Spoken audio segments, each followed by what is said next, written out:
Bom dia, senhoras e senhores. Sejam bem-vindos à videoconferência da Vibra para a discussão dos resultados referentes ao primeiro trimestre de 2022. Esta videoconferência está sendo gravada e o replay poderá ser acessado no site da companhia.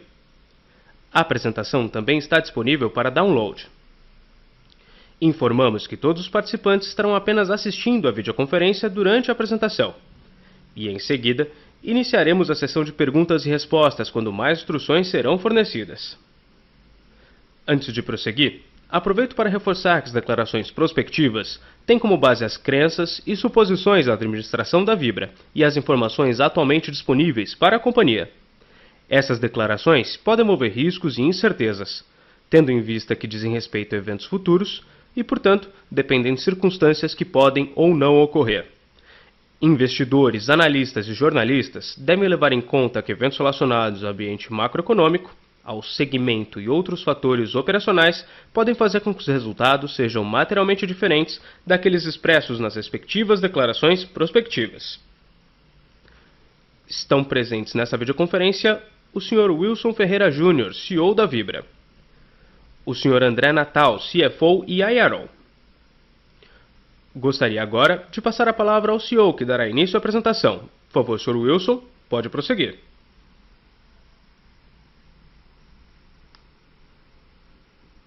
E agradecer aqui a atenção de acionistas, investidores, analistas, à nossa conferência desse primeiro trimestre de 2022. Um trimestre, esse é o quinto que eu reporto aqui, certamente aquele mais emocionante foi, sem dúvida nenhuma, esse primeiro, né, com vários elementos aqui de volatilidade caracterizando o nosso cenário, mas mais uma vez a gente tem a satisfação de compartilhar aqui bons resultados nesse primeiro trimestre. Quer dizer, nós estamos falando aqui de um volume de vendas que caiu 3,7%, mas quando a gente pega nos valores comparáveis, principalmente de diesel e ciclo Otto, a gente tem um desempenho que está destacado aqui no nosso release muito positivo aqui, maior do que o mercado.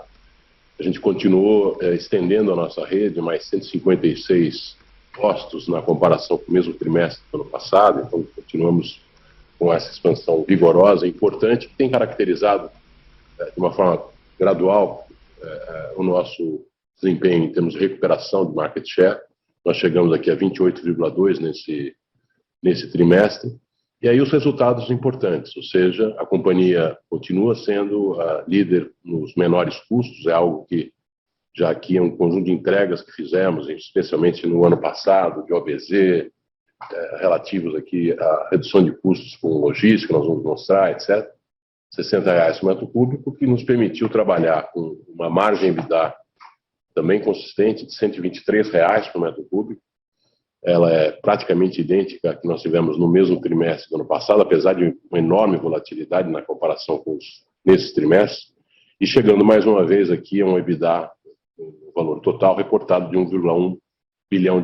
Então, um trabalho assim, da equipe muito positivo, num ambiente de muita volatilidade, de queda de mercado, com pandemia, com guerra, com os problemas relacionados aqui à questão de precificação, a questão de Petrobras.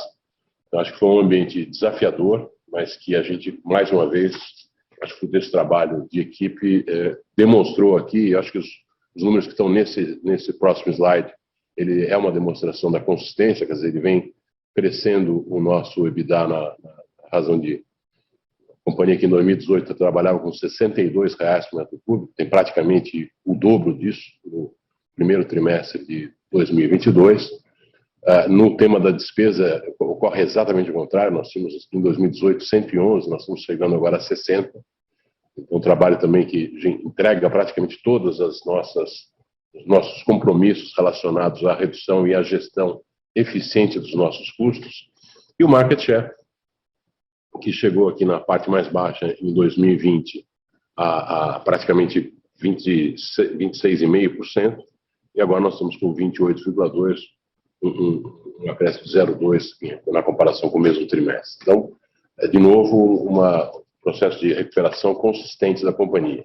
No ambiente, como pode ser demonstrado no próximo slide, a gente tem o que foi exatamente esse trimestre, quando a gente fala que foi bastante complexo. Quando a gente olha aqui o mercado de combustíveis, a gente olha o que aconteceu em janeiro na comparação com 2 anos, aqui certamente a pandemia, a Omicron, responsável por isso, aquele surto que nós tivemos logo no começo do ano. Observe que já no mês de fevereiro acontece exatamente o contrário, e a gente tem no mês de março ainda um crescimento também importante. Mas a volatilidade de volumes, ela chama atenção num ambiente que é caracterizado por esses 3 gráficos. Então, a gente olha aqui a volatilidade aqui do preço do Brent, uma subida de 55%, com praticamente 3 spikes assim, de subida e descida importantes para uma atividade como a nossa. Isso requer aqui um enorme cuidado da equipe. Quando a gente olha também para os CBIOS, fruto aqui exatamente do atraso da própria safra, mais cerca de 150%, observem que no passado esse valor era praticamente constante. Então nós tivemos aqui uma subida relevante aqui, o que obviamente aumenta os nossos custos também. E o dólar, né? Quer dizer, diferentemente do que acontece no mundo inteiro, nós tivemos nesse período aqui o dólar caindo 12% e voltando aqui mais recentemente a subir. Então, um ambiente que exigiu aqui da equipe uma grande atenção. Nós vamos poder falar nas perguntas sobre todas as providências que foram tomadas aqui, no sentido de que a gente pudesse garantir os resultados que há pouco reportamos num ambiente, como eu falei, de enorme volatilidade. Talvez a palavra desse trimestre é a palavra volatilidade e os desafios que ela, obviamente, nos impõe. Quando a gente olha agora de forma específica os 2 principais negócios da companhia, né, na questão da rede de postos, nosso maior mercado, quer dizer, nós tivemos aumento de market share e volume nesse negócio, está demonstrado aqui um crescimento de 0,1% na comparação com o trimestre anterior. O número de postos, como nós já havíamos falado, chegando agora a 8.214, um acréscimo de 156 na base anual. E, sob o ponto de vista do volume de vendas, aqui certamente afetados, como a gente falou, pela própria pandemia, nós temos aqui uma queda em relação ao 4º trimestre do ano passado de 6%, mas um acréscimo em relação ao mesmo trimestre do ano anterior. Isso aqui, de alguma maneira, reflete, esse bom desempenho reflete aqui todas as mudanças ou a evolução que a gente tem tido na nossa proposta de valor aos revendedores. Ela é composta naturalmente pelo nosso programa de fidelidade e o cashback de combustíveis, caracterizando o nosso ecossistema, aliado aqui já um avanço importante no que diz respeito à loja de conveniência, com a associação aqui, a JV, com lojas americanas, que tem nos permitido otimizar sortimento, rentabilizar cada uma das lojas de uma forma melhor. A gente vai poder acompanhar isso mais a miúde ao longo desse ano, mas nós já temos aqui vários números que demonstram que a evolução desse negócio, né, a própria equação financeira que nós temos aqui ao revendedor, com otimização de volume de vendas, faturamento da conveniência, expansão das redes Siga Bem e Lubrax.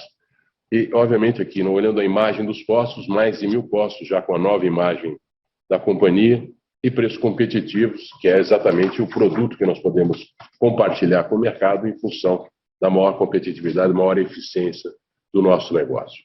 No B2B, a situação é muito semelhante, quer dizer, na comparação com o mesmo trimestre do ano passado, nós temos um crescimento de 5%, uma queda de 7% na comparação com o mesmo trimestre do ano anterior, o market share crescendo 1% em relação ao ano passado, a aviação já realmente decolando, a gente percebe aqui uma recuperação. Esse é o único segmento que, quando a gente compara com os números pré-pandemia, ainda não atingiu o mesmo nível pré-pandemia, mas nós tivemos aqui um avanço importante pelo aumento de market share nesse negócio, chegando aqui a 81% nesse primeiro trimestre. Então, uma conquista importante que compensou volumes, como a gente pode demonstrar aqui no caso de Vibra, né, são 33% a mais do que o mesmo trimestre do ano anterior. E na área de lubrificantes, quer dizer, esse é o nosso desafio aqui desse segundo trimestre, que é a conclusão da nossa fábrica. Já estamos aqui com 95% dela comissionada, completa. Isso deve acontecer agora nesse trimestre, uma ampliação de capacidade de 60%. E talvez a coisa mais importante aqui para dar evidência da nossa capacidade de venda, que é a reformulação dos canais de venda. Nós estamos aqui com os distribuidores autorizados e 60% do volume, conforme o mapa, já está aqui estabelecido. Então, uma perspectiva também muito positiva aqui para o nosso negócio de lubrificantes. E com base nos dois negócios, como a gente tem colocado a estratégia da companhia, no sentido de criar uma plataforma multi-energia, ela tem ficado cada vez mais, eu diria assim, evidenciada e clara. Né? Quer dizer, o ano passado nós tínhamos aqui um compromisso importante no que diz respeito às entregas ligadas à eficiência. A gente observa aqui, na coluna da esquerda, o fortalecimento do negócio nas duas vertentes, nas duas verticais que acabamos de colocar, do B2B e do B2C, mas, obviamente, um trabalho importante que vão produzir resultados a partir de agora. O primeiro é exatamente a implementação da nossa trading de etanol, que tem o potencial para ser a maior trading de etanol brasileiro.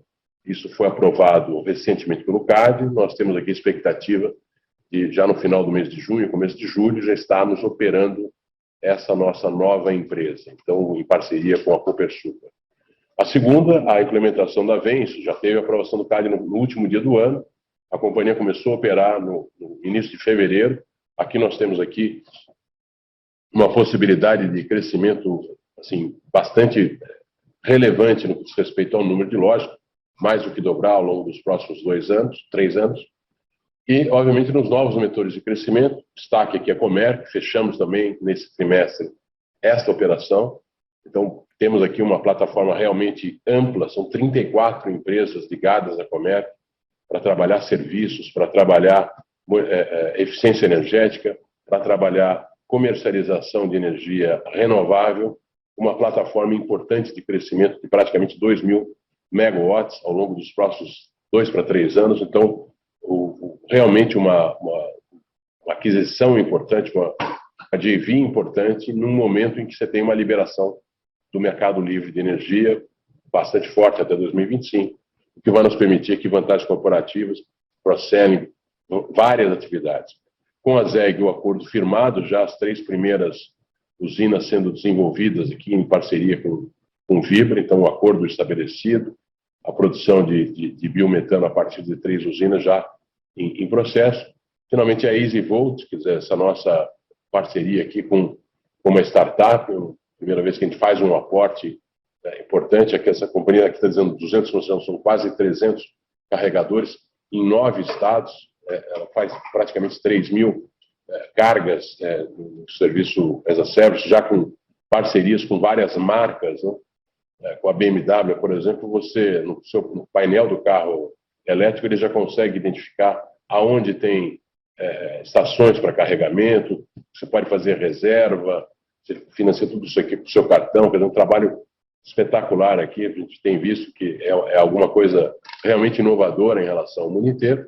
E, finalmente, aqui, uma parceria que foi formalizada aqui nesse primeiro trimestre com a Brasil Biofuels, aí no caso específico, uma operação de off-taking, que a gente tem a possibilidade de, em até 4 anos, estarmos comercializando aqui mais de 500.000 metros cúbicos por dia, entre diesel verde e combustível sustentável da aviação. Então, nós estamos aqui com uma boa parte da nossa estratégia para crescimento do nosso EBITDA em novas geografias de negócio, com parcerias bastante relevantes, com sócios bastante reconhecidos aqui. Continuamos avançando no tema da logística e suprimentos, isso é fundamental na nossa operação. Então, os investimentos em logísticas, a implementação da torre de controle integralmente, isso tem permitido redução de custos logísticos. Vocês lembram que a gente tinha isso implantado só para os combustíveis claros, implantamos para os escuros, para o combustível de aviação, químicos e modais não rodoviários, tudo isso já implantado, e a captura de eficiências, que permitiu aqui, isso era parte do nosso plano do ano passado, das nossas entregas, praticamente 90 milhões de reais. E a implementação da nossa trading de derivados começou aqui em dezembro, iniciado em dezembro. Isso deve fortalecer a nossa posição de liderança em combustível.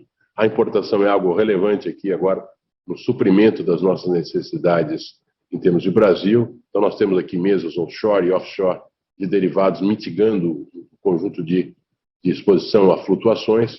São 800.000 metros cúbicos de operações já realizadas nesse novo modelo, a partir de dezembro. E a gente pode ver aqui nesse gráfico exatamente a importância da importação, né? em relação ao suprimento de gasolina e diesel no caso brasileiro. Observem aqui, de dezembro para março, esses valores estão sempre superiores a 18%, chegando a 20% no mês de janeiro. Então, algo que será relevante para a nossa companhia. Quando a gente olha na página seguinte, a gente vê exatamente essa perspectiva da JV com o Copersucar, né, fortalecendo a nossa posição em biocombustíveis e podendo capturar valor via sinergias. Né, o racional estratégico é porque a Vibra tem uma forte presença na venda e distribuição de etanol, são mais de 3 milhões de metros cúbicos de volume vendido em 2021. Os biocombustíveis, como vocês sabem, ganham presença e importância ao longo do tempo, até por conta das questões de carbonização, é algo que está muito ligado à nossa proposta de ESG, quer dizer, hoje são 24% da matriz atual, a partir de 2030 nós estamos imaginando esses valores já estarem entre 30% e 35%. Então essa parceria com a Copersucar vai trazer 100% da comercialização de etanol das partes, passa a ser operado pela JV, há uma vedação de venda direta para postos, então isso vai ser feito exatamente respeitando aqui as melhores práticas em termos de logística, de custos, né, para aumentar a competitividade, e a Vibra continua distribuindo naturalmente aos seus clientes. Aqui é só importante destacar a Copersucar, de 60 anos no mercado, é líder na comercialização de etanol, é a maior capacidade de moagem do país na cadeia produtiva, são 34 usinas, mais de 91 milhões de toneladas. As alavancas de criação de valor, óbvio, a arbitragem com base no ganho de sazonalidade, a importação de anidro na entre-safra do Nordeste, exportação a preço estratégico, e o poder, naturalmente, uma operação desse tamanho, o poder de barganha e liquidez na compra de maiores volumes. Então, a gente tem aqui uma operação que pode atingir 9 milhões de metros cúbicos por ano e que tem sinergias aqui com a combinação da posição das duas partes, de Copersucar e de Vibra, nas posições de long short. Mais uma vez, algo muito ligado aqui à nossa estratégia de ESG.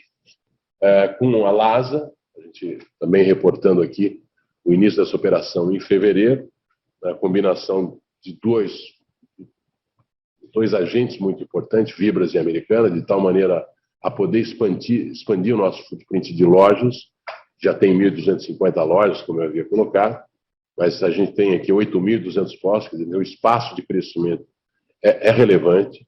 Nós estamos falando aqui de uma parceria, de novo, de 50-50, atuando aqui com as marcas BR Mania e com a marca local, que são essas lojas de proximidade, loja de bairro, de tal maneira que a gente possa aqui, primeiro, acelerar o número de lojas. Né? Só para você ter uma ideia, nesse primeiro trimestre já foram 12 novas lojas inauguradas em 11 cidades.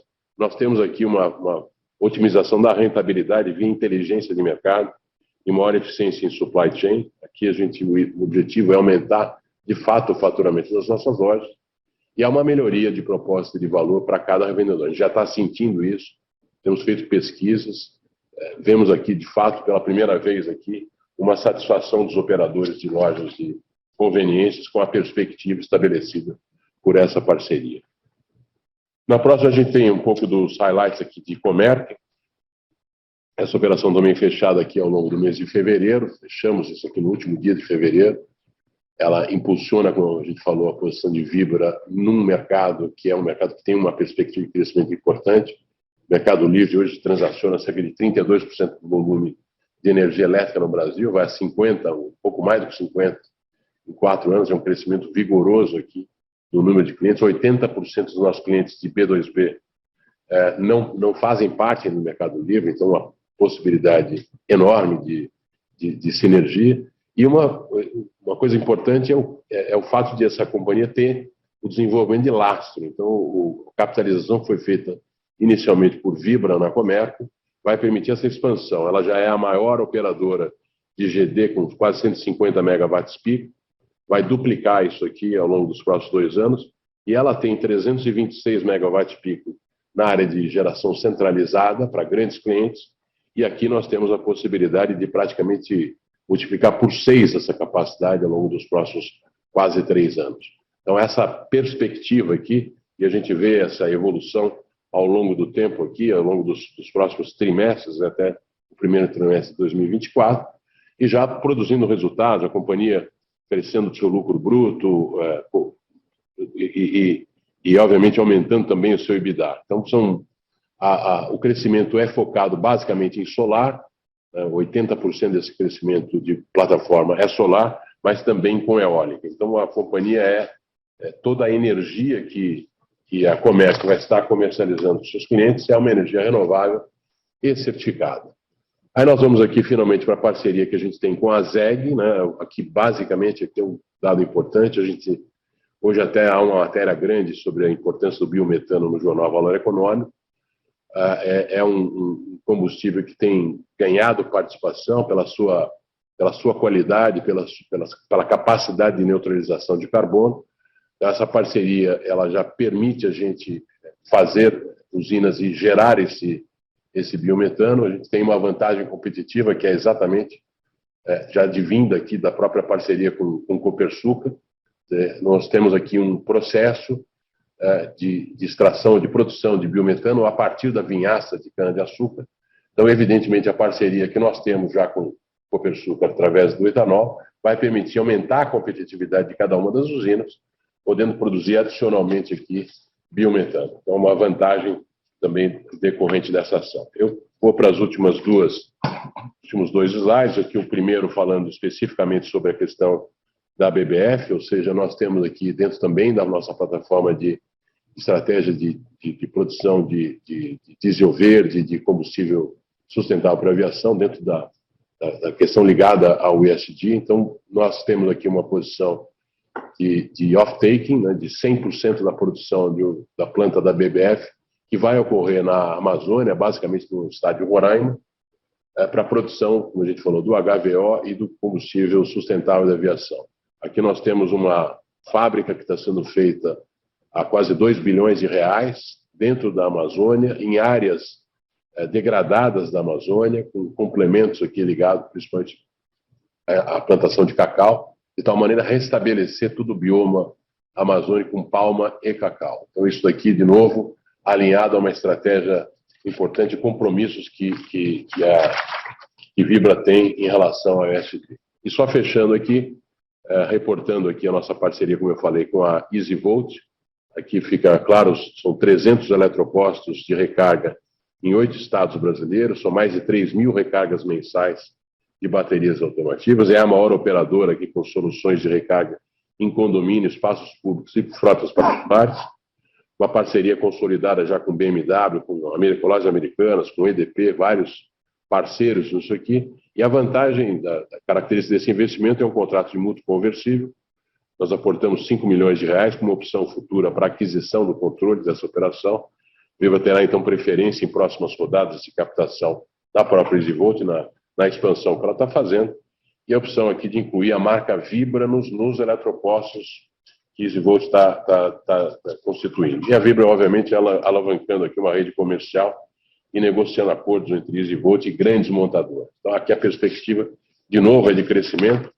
E a gente achava importante colocar Isso aconteceu, se a gente lembrar, nós divulgamos nossa estratégia em 1º de setembro do ano passado. Aqui já compartilhamos aqui os principais avanços. Ainda faltam coisas, nós esperamos ter, ao longo dos próximos trimestres, condição de fechar a estratégia, de ter os elementos necessários para que a gente possa, de fato, como havíamos assumido o compromisso, temos aqui, fortalecemos o negócio atual, quer dizer, continuando a crescer, aumentando a nossa competitividade. O core business da companhia sem dúvida nenhuma, o elemento fundamental da nossa estratégia, mas em cima desse core business, usando, principalmente potencializando o nosso principal ativo, e para além da equipe que opera essa companhia, são os seus clientes.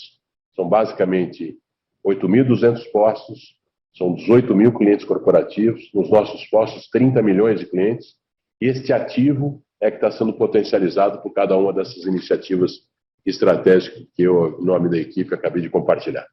Então, eu agradeço de novo a atenção desses primeiros minutos aqui, já nos colocamos aqui, Natal e eu, à disposição dos participantes aqui para responder perguntas. Muito obrigado. Obrigado.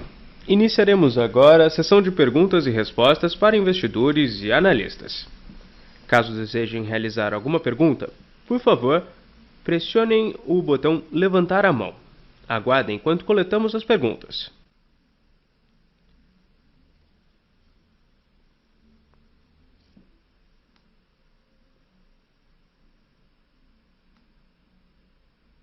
Nossa primeira pergunta vem do Sr. Christian Naudi. Por favor, Sr. Christian, seu microfone já está liberado. Obrigado, bom dia Wilson, Natal e time Vibra. Primeiramente, parabéns pelos resultados, parabéns pela continual performance dos competidores e eu queria também mencionar que a transparência e a clareza dos comentários que vocês fizeram no press release nos ajuda bastante, porque vocês estão dando uma cor adicional que nos permite entender melhor o que está acontecendo com o mercado. Então, obrigado por essa transparência. Eu gostaria de tocar em 3 pontos rápidos. Primeiro, alocação de capital. A gente está no mercado, né, bem volátil, com muita inflação, volatilidade de FX. Só gostaria de entender, dado essa dinâmica, como é que fica a cabeça de vocês com relação a CAPEX orgânico e inorgânico para esse ano? A dívida, vocês pretendem tentar diminuir esse net debt to EBITDA ou vocês estão confortáveis com esses níveis? E, finalmente, pagamentos de dividendo e buybacks. O segundo ponto, margens, né? Vocês continuam a entregar o que tinham prometido, continuam a outperformar os competidores. Só queria entender um pouco mais, como o Wilson falou muito claramente, né? Tem sido um começo do ano bastante volátil. Vocês podem comentar um pouco sobre o ambiente no começo desse segundo TRI e a capacidade de vocês poderem manter esses altos níveis de margens que vocês atingiram aí no primeiro TRI. E, por fim, como o Wilson também detalhou muito bem do lado qualitativo, esse plano de crescimento, né, com essa plataforma multi-energia, ficou bastante claro. Eu só queria entender quando que vocês esperam poder compartilhar um pouco mais do lado quantitativo desses importantes movimentos que vocês fizeram. Obrigado. Obrigado, Cristian, pela pergunta, pelos comentários aqui. Eu vou fazer só uma introdução, acho que o Natal pode, especialmente no que diz respeito às questões de alocação de capital, dividendos, etc., fazer os comentários. Eu queria colocar o plano de crescimento. Ontem nós tivemos aqui a nossa primeira reunião com o nosso novo conselho. Teremos agora, ao final do mês aqui, provavelmente nas sextas-feiras, a última sexta-feira do mês, nós teremos aí a nossa primeira reunião formal de agenda. Então, aqui só colocando com relação ao plano de crescimento, é evidente que uma boa parte das transações ela ocorreu aqui ao longo desse primeiro trimestre, né? Basicamente o início da operação de VEM, a aprovação do CAD da Copersucar, a finalização da transação com a Comerc, o próprio aporte na EasyVolt, o off-taking que a gente fez com relação à BBF. Então, são várias transações que ocorreram nesse trimestre. Nós entendemos que, de novo, dado o compromisso que havíamos estabelecido estrategicamente, de que esse conjunto de estratégias venham a produzir um resultado em cima do nosso resultado do core business, a nossa equipe vai se dedicar fortemente para que todo o trimestre vocês tenham evidências do desempenho dessas companhias e de que maneira são joint ventures, então elas vão entrar por equivalência patrimonial e nós passaremos a ter aqui, gostei que você falou do tema da transparência, nós faremos aqui uma abordagem de tal maneira a facilitar o entendimento e o desempenho desses negócios. Esses negócios foram feitos para que é possível que a gente supere, mas nós tínhamos um compromisso de que, ao final da década, 1/3 do nosso EBITDA viesse desses novos negócios. Nós já estamos, só lembrando o resultado que vocês conhecem, que é o caso específico do IPO da Comerc, ele propunha lá até 2025 chegar a R$1,5 bilhão de EBITDA. Nós, obviamente, vamos trabalhar para que esses valores sejam auferidos e até há um potencial muito grande. A gente teve a oportunidade de compartilhar com o mercado em relação ao pipeline da companhia, a demanda por essa energia, de ser até maior do que isso. E nós temos a opção, como é conhecido de vocês, de um put call entre 26 e 28. Só aí você já teria olhando o nosso EBITDA atual, que na casa de 5 bilhões nos últimos 12 meses, nós já teríamos praticamente 30% de crescimento só em cima dessa iniciativa. Mas todas as outras vão fazer vão ter contribuições importantes em relação ao resultado. Então, nós passaremos aí, a partir do trimestre que vem, a compartilhar de uma forma mais estruturada o desempenho dessas operações, né? Eu acredito que o Natal possa falar fortemente com vocês aqui com relação a esse ambiente de volatilidade, um conjunto de procedimentos que a gente acabou tendo na companhia, de tal maneira a poder manter essa competitividade que a companhia teve nesse trimestre. Acho que é importante relatar. Nós tivemos aqui, nós temos uma reunião de diretoria toda terça-feira, onde discutimos detidamente aqui os ocorridos e a nossa perspectiva da semana seguinte. E tivemos uma alteração importante nesse trimestre, dada a volatilidade. Mas vou passar aqui ao Natal para que ele coloque, então, a dinâmica do CAPEX, do inorgânico, etc., e os dividendos de buyback que estão anunciados. Sim. Cristian, obrigado aí pelas perguntas e também pelo feedback, é super importante, tá?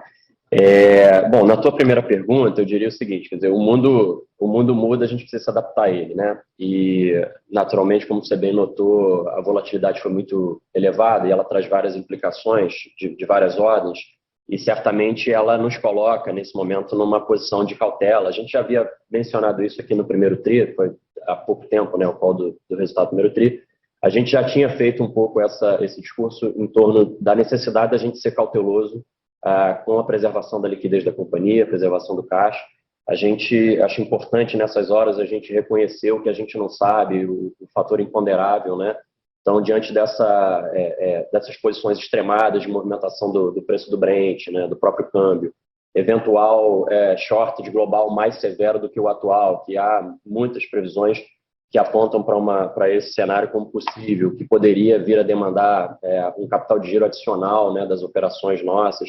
Então, isso tudo nos colocou, obviamente, do mesmo jeito que lá atrás, no início da pandemia, a gente não sabia, né, a extensão da pandemia, a profundidade dela, a gente reforçou muito o caixa da companhia naquele momento para preservar a liquidez, para evitar de ter que perder oportunidades importantes ou até ter que tomar medidas mais drásticas internamente em função de uma restrição de liquidez que estava se mostrando naquele momento. Nesse momento, a parte boa da história é que não há uma restrição de liquidez no mercado, em geral. Quer dizer, a gente tem amplo acesso a crédito e a gente fez uso desse amplo acesso, né, a custos competitivos. A gente foi ao mercado e captou mais dinheiro nesse período, desde o início dessa crise ligada às sanções na Rússia, enfim, os conflitos com a Ucrânia.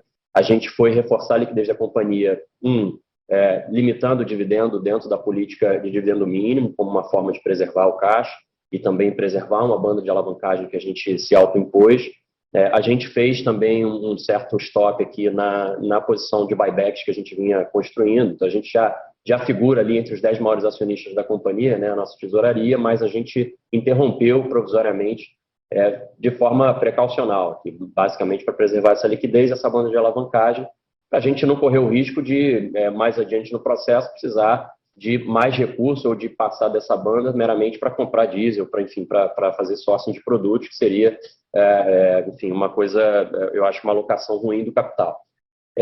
Pensando um pouco mais longo prazo, a cabeça não muda. Em princípio, quer dizer, a gente entende essa condição agora como conjuntural, e dada essa conjuntura, a gente está nesse um pouco de wait and see, né, de um pouco esperar e se preservar aqui para enfrentar eventualmente um período mais turbulento. A gente teve um certo alívio desse capital de giro por conta das próprias importações, né, que nos dão um prazo mais longo de pagamento.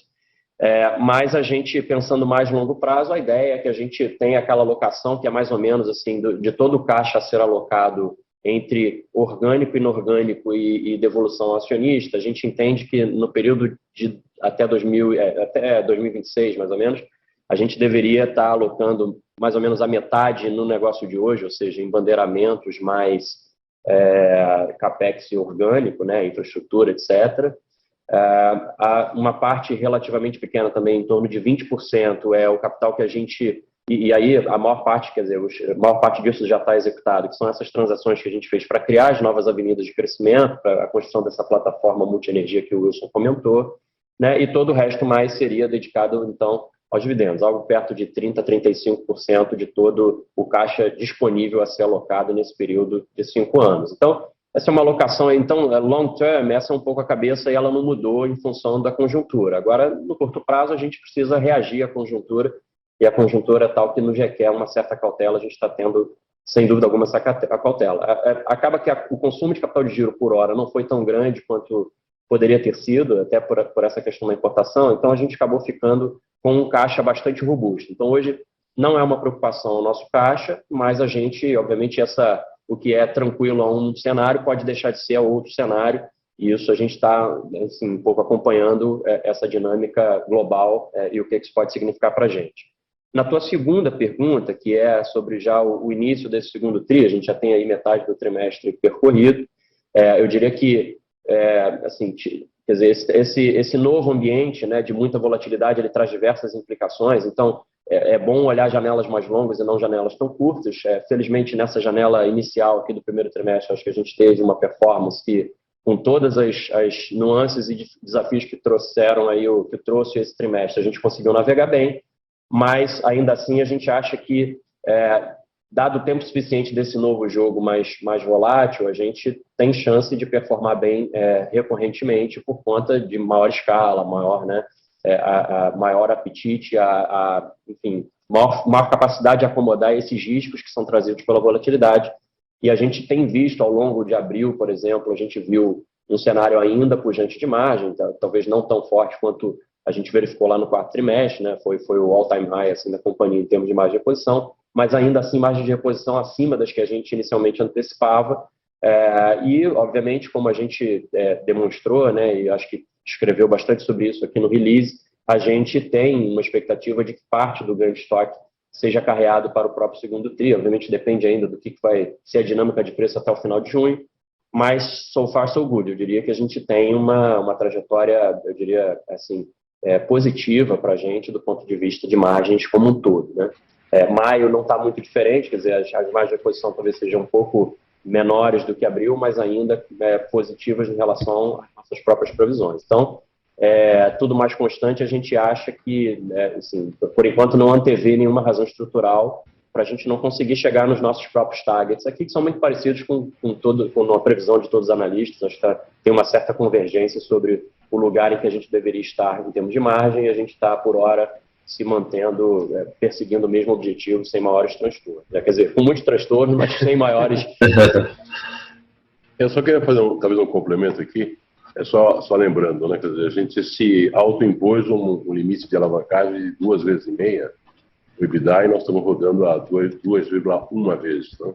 Mesmo com todo esse esforço colocado pelo Natal. E acho que é importante também destacar uma boa parte da nossa estratégia, que ela estava focada exatamente em a gente criar uma plataforma multi-energia que nos permitisse ser gradual, né, e evolutivo, porque a gente não precisa acertar quando é que as pessoas vão fazer a sua transição energética, mas nós vamos estar lá para fazer. E o movimento realmente maior, que era esse da Comerc, já foi feito, né, e todos os demais movimentos, eles estão ligados, quer dizer, a gente vai ter demanda por CAPEX nesses negócios na medida em que a transição energética ocorra. Então, nós vamos poder ser bastante graduais, quer dizer, os principais movimentos financeiros do CAPEX inorgânico, especialmente no caso específico de Comerc, já foram feitos. O que vai permitir, de fato, para nós, continuar investindo praticamente quase metade da nossa geração de caixa no nosso negócio principal, no core business, e vamos continuar, certamente, podendo remunerar bastante o nosso acionista. Essa perspectiva nós vamos compartilhar brevemente com vocês. Muito claro, muito obrigado, Wilson, Natal, e parabéns mais uma vez. Obrigado, Cristian. Nossa próxima pergunta vem do senhor Bruno Montanari. Por favor, senhor Bruno, seu microfone já está liberado. Obrigado, pessoal. Bom dia. Obrigado por pegar as perguntas e ecoo também ao comentário do Christian sobre a transparência do release. Muito fácil de entender efetivamente o que aconteceu no mercado num trimestre bastante peculiar. Tenho 3 temas também. O primeiro é sobre esse tema de volatilidade.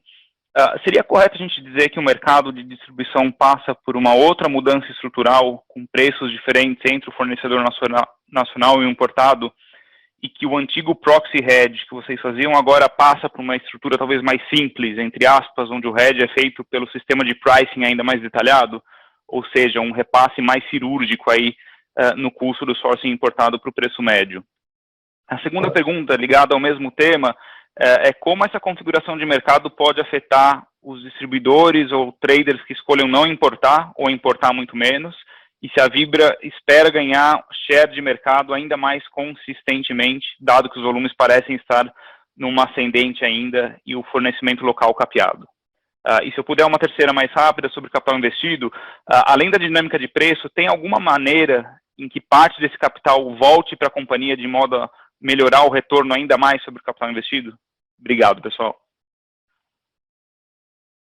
Eu vou passar já direto para o Natal, acho que todas as perguntas estão relacionadas ao tema financeiro aqui.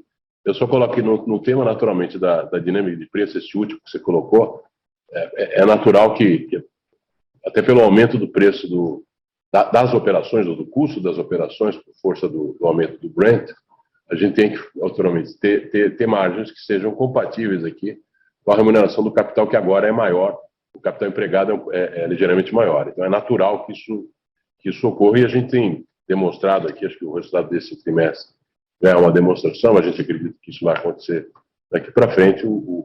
A gente tem conseguido, naturalmente, trazer resultados de margem que sejam compatíveis aqui com o maior capital que tem sido empregado na nossa operação. Vou passar aqui ao Natal para falar sobre o tema da volatilidade. Obrigado aí, cara, pelo feedback e as perguntas. Então, vamos lá, no teu primeiro ponto, eu diria que eu concordo com a dinâmica que você colocou, né, na tua pergunta. Eu só não chamaria ela de estrutural. Eu não acho que é uma mudança estrutural, eu não acho que é algo que vai recorrentemente acontecer daqui para frente. E eu estou pensando estrutural num prazo relativamente longo. Em prazo de meses, a gente pode ter qualquer coisa. De fato, se houver até uma escalada, né, das tensões, enfim, da guerra, etc., a gente poderia ter um cenário em que o Brent fica ainda mais, né, esticado, e isso poderia gerar ainda um período mais prolongado desse lag temporal do preço doméstico convergindo para o internacional, e essa arbitragem perdurar por mais tempo. É difícil, obviamente, antecipar isso, não sabemos, e enquanto, de novo, o ponto é que a gente, quando o mundo muda, a gente precisa reagir a ele, a gente não pode fazer o que sempre fez, porque o que sempre fez não deixa de funcionar de repente. Isso já foi verdade algumas vezes, né? Esse é um setor que, por décadas, funcionou de um jeito, de repente, lá em 2016, mudou o jogo, e as empresas que não se adaptaram perderam esse jogo. E agora eu acho que tem outras mudanças importantes, a gente mudou de várias formas aqui ao longo desse último trimestre, e eu acho que, de fato, o que você falou é exatamente o que a gente fez. A gente achou que os fundamentos que justificariam, né, as posições do proxy hedge que a gente costuma fazer, eles não estavam mais presentes, né? Até esse momento recente, quer dizer, as importações são importações econômicas por oportunidade, né? A gente tem escolha, e você pode source mais internacional ou source mais doméstico, e existe uma certa um trânsito possível entre essas duas opções, e essa opção era feita de maneira meramente buscando maior economicidade, um saving, né, uma arbitragem em relação a comprar tudo no mercado doméstico. Então, o hedge que a gente fazia, ele era meramente uma forma da gente travar, né, alocar essa arbitragem positiva percebida nessas operações de importação. Isso quando esse era o mote desses movimentos. O que acontece é que, no momento atual, a gente, na verdade, tem uma importação que é muito mais para completar o balanço e ter uma opção de suprimento necessária. Quer dizer, ela não é uma coisa de oportunidade, uma escolha entre fornecedores, ela é efetivamente a única forma de suprir, né, a demanda que está vindo sobre nós, só que num contexto de não haver arbitragem alguma. Na verdade, há uma arbitragem negativa que chegou no pico a R$2.000 por metro cúbico no diesel, por exemplo, mas que foi todo tipo de número. Hoje resta ainda bastante, uma arbitragem bastante negativa ainda. Então, a gente começou a entender que, assim, primeiro, o mote da importação ela mudou em relação ao que sempre foi. A própria arbitragem que a gente, com os instrumentos de derivativos que sempre usou, buscava travar, ela não estava mais presente, né? A própria questão da correlação entre o preço doméstico e internacional, dado o tamanho do gap, ela deixa de ser, quer dizer, a própria eficácia dos instrumentos de hedge que a gente costuma usar, eles deixam de ter sua validade confirmada, porque existe um cenário possível em que o preço internacional está caindo e, eventualmente, o preço doméstico ainda está precisando catch up para cima para chegar no internacional. Então, essa correlação, a eficácia do hedge, ela deixa de valer também, né, como valia antes, né? E, por fim, quer dizer, tem uma questão que é um mercado com uma guerra em curso, né, que é afetando, obviamente, de maneira relevante o preço dos derivados que a gente consome, que a gente compra, a gente entendeu que seria uma má ideia restar vendido em derivativos numa commodity que está exposta a eventuais spikes, né? Qualquer escalada da guerra poderia gerar spikes que não tem teto para o preço do diesel, né? A gente está vendo aqui um cenário bastante restrito, né, globalmente, que poderia nos levar a um short squeeze, né, nesses derivativos, que a gente entendeu que então deveria, gradualmente ao longo do trimestre, a gente foi reduzindo a exposição, a gente começou a trabalhar com stop loss. Obviamente a gente consegue evitar 100% das perdas, porque faz parte do nosso processo normal estar redeado em parte. Então o primeiro spike de $30 a gente sofreu com ele, mas na sequência a gente mudou e foi reduzindo gradualmente a exposição. A gente acha que isso era a forma melhor de navegar. Fazendo em retrospectiva agora, essa decisão até aqui se mostrou bastante acertada. A gente evitou aqui várias centenas de milhões de perdas potenciais se a gente tivesse mantido o curso normal do que a gente sempre fez. Então a gente acha que até aqui se mostrou uma decisão coerente, e não só coerente porque a gente tomou uma direção que deu certo, mas coerente também pelos fundamentos que não estavam mais presentes para a gente sustentar aquelas operações de hedge, tais como a gente as fazia no passado. Então, agora, eu não acho que esse seja quer dizer, e aí eu concordo com você que o hedge acabou sendo um hedge no pricing, e aí num mercado curto, um mercado de certa forma desabastecido, você tem condição de repassar ao mercado o preço, o custo que tiver sido, né, e o instrumento de hedge ele perde um pouco a natureza que ele teria num outro momento, né, que é a natureza de travar um save em relação ao supridor local. Bom, isso tudo dito, eu não acho que isso é um problema de longo prazo, isso é um problema conjuntural, e tão logo a gente tenha um arrefecimento dessa questão das tensões, a gente deveria ver o petróleo voltando, o trader independente voltando a importar, as próprias margens se reacomodando num lugar diferente das que estão hoje, do que está hoje, e a gente deveria voltar a reconsiderar, obviamente, que o supridor local vai voltar a ter preços parecidos com a paridade, e quando isso for verdade, a gente deveria, então, voltar ao curso normal de ter a nossa operação redeada e fazer o que sempre fez, que aí os fundamentos voltam a estar presentes. Na tua segunda pergunta, que tem conversa um pouco com essa, que é a questão dos traders independentes, eu diria o seguinte, esse ambiente de muita vol, ele cria uma certa dificuldade para um trader independente tomar o risco de ir lá fora e trazer uma carga, né? Ele não tem uma posição short definida no Brasil, e tipicamente ele não vai ter uma rede de clientes contratados, então toma-se muito mais risco em trazer uma única carga, porque você pode ser o sujeito que estava no dia dos $130 por barril importando e chegando ao Brasil tendo que achar comprador para esse produto que eventualmente vai estar fora do preço de uma semana depois. Então, para nós que estamos importando muitos navios todo mês e temos todo o Brasil para a gente acomodar essa eventual flutuação de que uma carga veio num preço mais alto, eventualmente, faz com que esse jogo fique, não só, ele fica mais arriscado para nós, mas ele fica muito mais arriscado, com um risco talvez mais difícil de administrar para um trader independente. Então, como isso, a gente acredita que seja verdade, isso acabou se traduzindo, obviamente, num afastamento dos traders independentes, eles meio que saíram do jogo ou diminuíram muito sua posição, e isso cria, assim, alguma oportunidade para nós e para as distribuidoras grandes que estão fazendo a mesma coisa que nós. Eu diria que, acho que a conclusão de que isso vai virar market share, ela não é tão automática, porque isso vai depender um pouco de como é que a gente vai traduzir isso em delta margin ou em delta share. E esse jogo, quer dizer, a dinâmica de market share também ficou muito volátil e muito dependente da própria flutuação de suprimentos, né? Quem tinha o produto certo no lugar certo, na hora certa, ficou muito mais dependente disso do que de uma dinâmica normal, como você vem vendo ao longo dos trimestres. Nosso market share varia muito pouquinho e vem crescendo gradualmente. Quando você olha em janelas longas, cresceu bem, mas é sempre variações pequenas, e ao longo desse trio foi muito diferente. A gente teve um ganho muito grande em fevereiro, acima do razoável, devolvemos parte disso em março, nada disso relacionado a nossa capacidade de atrair clientes para a nossa franquia ou coisa do gênero, a nossa proposta de valor. Está muito mais ligada a essa dinâmica de supply, que ficou mais complexa de ter, de garantir. A própria venda ficou mais difícil de prever, porque os delta preços entre competidores está ficando muito mais assimétrico e mais volátil. Isso também gera uma demanda maior do que você espera num lugar, demanda menor do que você espera em outro. Então, você pode restar com um estoque em média funcionando, mas o estoque faltando num lugar, sobrando em outro. Então, essa dinâmica ela ficou mais complexa. Mas, assim, a gente acha que, assim, dado o tempo suficiente desse jogo, a gente deveria operar com uma margem, pelo menos, mais alta do que a usual e, eventualmente, ter ainda mantendo um market share competitivo, mas essa dinâmica ainda, de novo, ela está bem difícil de prever. E sobre a tua última pergunta do capital investido retornar, eu acho que, assim, não necessariamente isso é o que maximiza o retorno para a companhia e para o nosso shareholder, né?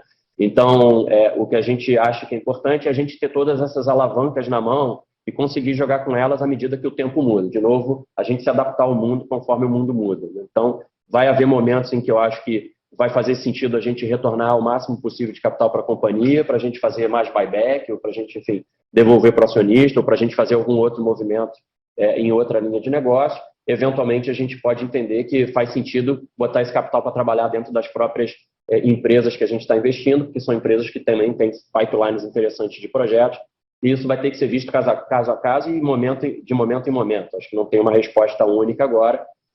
A gente, por hora, está colocando o capital nessas empresas com o objetivo de que elas têm, quase todas elas têm um ramp-up grande para fazer nas suas operações. Ele é gradual, ele não demanda muito capital na frente, mas todas elas têm oportunidades interessantes. Então, por hora, a gente não vê como prerrogativa pagar muitos dividendos para a companhia, mas, enfim, isso poderá ser uma opção, sim, se o cenário mudar. Né? Perfeito, obrigado, pessoal. Nossa próxima pergunta vem de Monique Greco. Por favor, Monique, seu microfone já está liberado.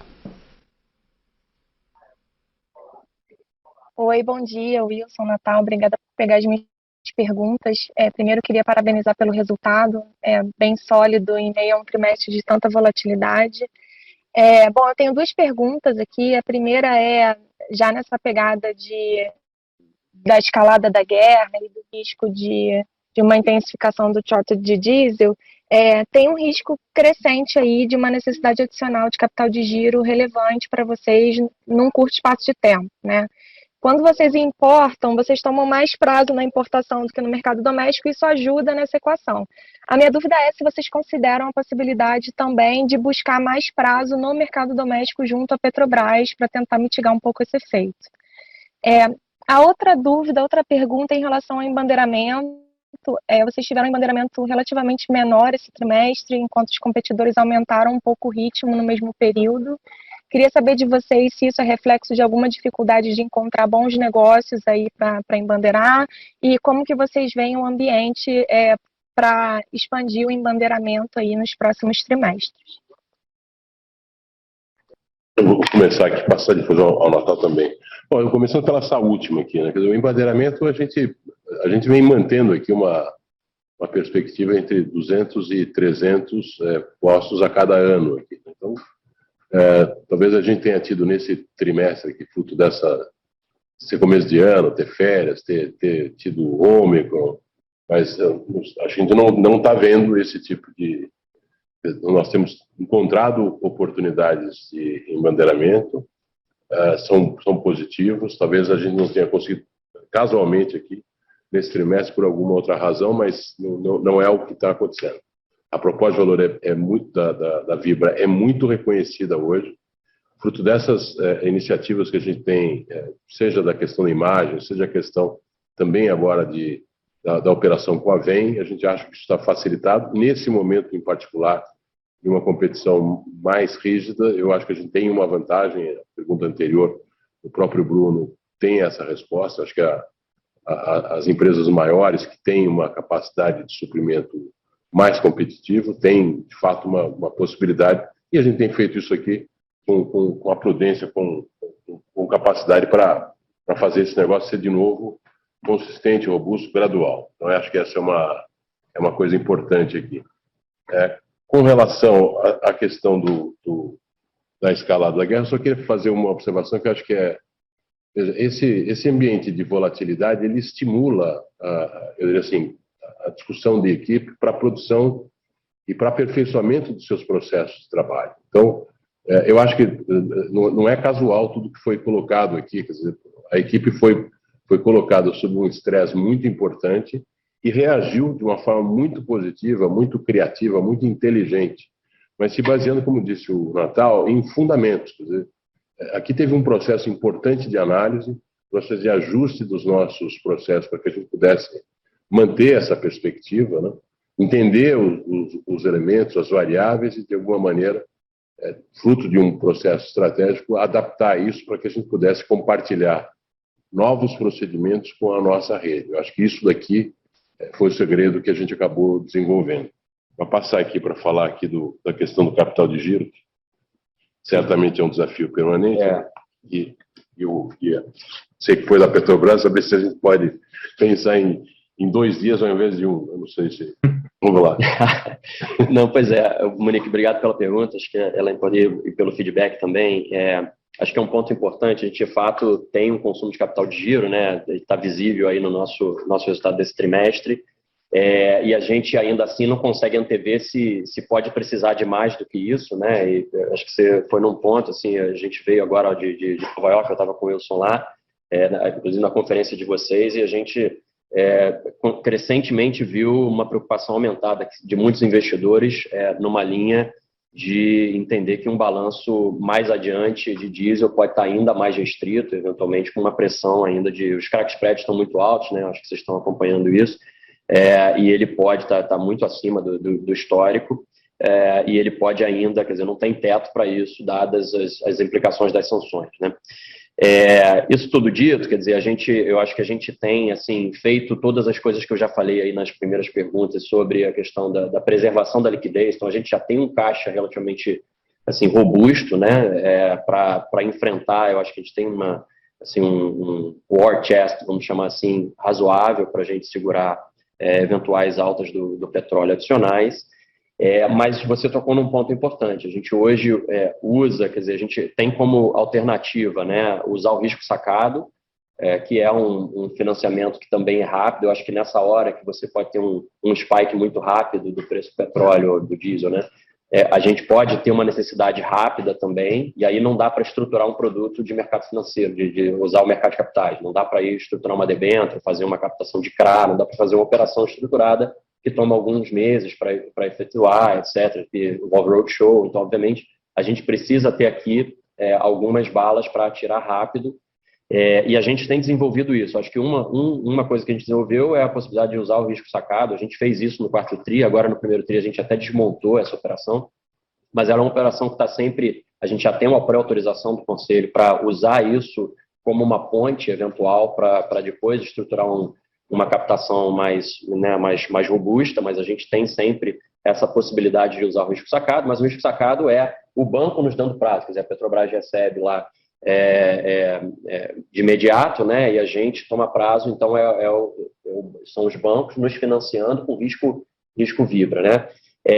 Por outro lado, a gente hoje não tem conseguido tomar prazo da Petrobras por uma questão, eu acho que uma restrição até que eles tinham, é uma restrição histórica que de certa forma, no passado impedia eles de fazerem vamos dizer, uma diferenciação de taxas, né, de encargos, o que leva eles a acabarem tendo um nível de encargos que não reconhece o nível de risco de crédito da Vibra, né? Então, não faz muito sentido a gente ter um custo de crédito similar a uma empresa muito pequena, uma empresa não sólida como nós. Então, eu acho que isso que tornou, de alguma forma, vamos dizer, uma não opção para a gente até aqui, mas, sem dúvida, a gente acha que isso poderia, sim, ser revisto, né? Não há nenhum impedimento regulatório que reste ainda, que os impeça de fazer isso, então acho que é uma coisa que eles poderiam, sim, cogitar, até e seria, a meu ver, até uma boa alocação de capital para eles, porque conceder prazo para clientes que são, enfim, AAA, que têm uma capacidade de pagamento e que poderiam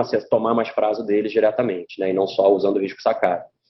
Uma outra coisa que a gente, obviamente, ao longo do tempo vem desenvolvendo é um relacionamento com diversos bancos, né, e a gente trouxe também bancos internacionais, né, múltiplos bancos internacionais, que tem sido, inclusive, o nosso maior credor hoje é um banco internacional, a gente tem acessado essas fontes e a gente tem desenvolvido parcerias em que a gente tem já um crédito pré-aprovado, né? A gente já tem balanço disponível e com apetite para nos oferecer crédito a um custo muito competitivo. Então, isso também, a gente tem conseguido acessar bilaterais de forma muito rápida e muito barata.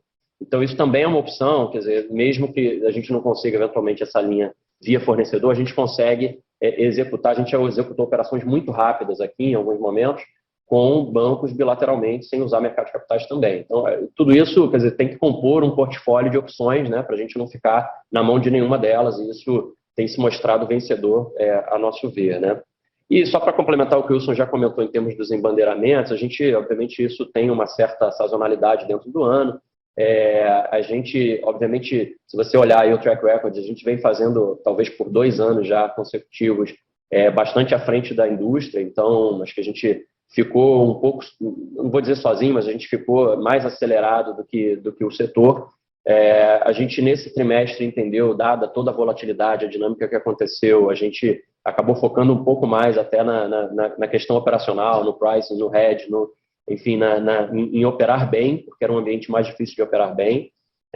Mas a gente, acho que esse trimestre também mostrou, deixou mais clara as vantagens da proposta de valor de estar associado com uma grande distribuidora. Então, a gente não está vendo nenhuma perda de tração, muito pelo contrário, a gente tem visto muito interesse. Acho que a gente conseguiu, até por esse contexto mais turbulento, engatilhar bons negócios que vão vir nos próximos trimestres. Então, a gente assim, não está vendo esse dado isoladamente como um sintoma de nada muito diferente do que a gente vinha tendo. A tração está grande, as taxas de retorno que a gente consegue também estão altas. Então, a gente acha que está assim, on track para conseguir bater aí nossos objetivos de crescimento, tá bom? Perfeito, obrigada. Nossa próxima pergunta vem do senhor Vicente Falanga. Por favor, Vicente, seu microfone já está liberado. Obrigado, Wilson Natal, repetindo aqui, acho que é muito bom vocês nos ajudarem a ancorar a margem de vocês com todo esse esforço de detalhamento. Eu tinha 2 perguntas. Primeiro, como tem sido aí as primeiras interações de vocês com esse novo conselho, né, um conselho bastante qualificado, onde vocês acham que eles podem agregar para a companhia e vice-versa, né? E a segunda pergunta, a Petro ela tem subido bastante o FUT das refinarias, né? Queria entender como vocês estão balanceando isso versus as importações desde março e abril, né? Que é quando a gente começou a ver eles subirem. Se vocês têm pego mais cota com eles e como que isso tem impactado, se é que impactou, né? A dinâmica competitiva dos embandeirados versus os bandeira branca. Obrigado. Bom, obrigado aí, Vicente, pelas perguntas e pelos feedbacks. Bom, nós tivemos aí poucas interações, na verdade, tivemos uma ontem, né, com a primeira com o conselho novo, mas eu entendo que as interações são muito positivas. Aqui só olhar a própria liderança do Sérgio Rial, né, muito rapidamente já estabeleceu os comitês, já colocou um conjunto de princípios.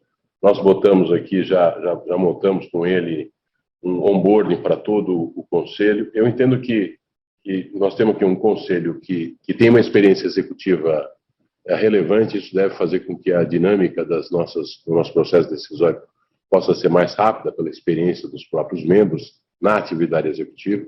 Eu entendo que também no tema da nossa chamada agenda de ESG, nós recentemente trouxemos aqui um trabalho com a Accenture e aquele Score Albesc para que a gente pudesse montar essa agenda e discutir com o conselho. A gente tem alguns conselheiros que têm claramente uma experiência grande nisso, só talvez destacando, mas não se limitando a eles, mas pegar o próprio Walter Schalka, a Anatone, a experiência que tem nesses temas relacionados ao tema de ESG, de meio ambiente, de questão social. Acho que a gente terá aqui então, uma condição bastante boa, sem falar no próprio Real, que é quase que um sinônimo disso. Mas, de novo, montaram rapidamente os comitês, já temos uma agenda com cada um desses comitês, temos uma agenda de conselho na última sexta desse mês, na primeira segunda do mês que vem.